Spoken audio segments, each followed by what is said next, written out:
Hybrid Canadian Trinidadian multidisciplinary artist Rose Williams grew up in Canada, however, always felt her connection to her Trinbagonian roots and nature. I was, I think, very strongly influenced by the first time we went to Tobago and we saw the fish and the coral and had that connection to something so spectacular that we have in abundance in this country. Rose developed an early creative urge as she was fortunate to be surrounded by creative people in her family who always encouraged her.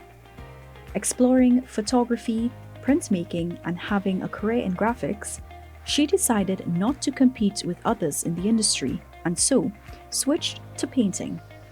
In 2014, her interest was piqued by a Facebook group's suggestion for people who were printing leaves into fabric and paper.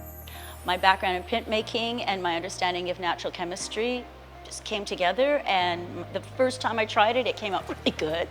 So I got really encouraged, and I just started realizing that when I was going for walks and looking for herbal medicine and, you know, the weeds that you can use to brew a tea or what have you, that I could also use the same plants to make my art materials.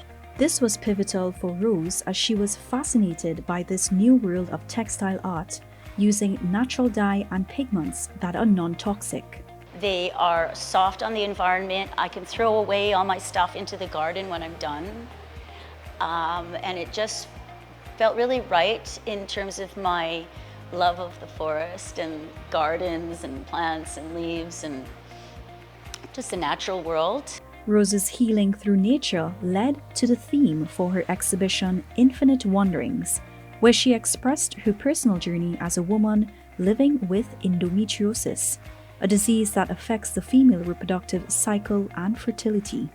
Through her highs and lows of 19 surgeries, her situation worsened, but she searched for outlets to heal herself, finding it in creative activity.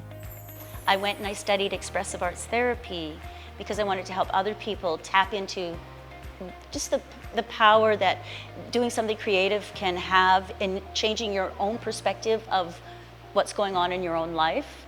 And in expressive arts therapy, we say that making art or dance or music is like a vessel to hold the feelings that we can't talk about, that we don't have the words for.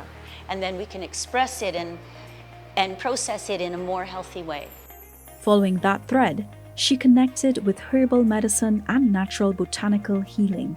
She notes that the exhibition was largely influenced by the residency at Edward Bowen's Sans Souci Artist Retreat, who created a conducive environment to the creative process. I am Julia Gomez, covering your creatives for TTT News.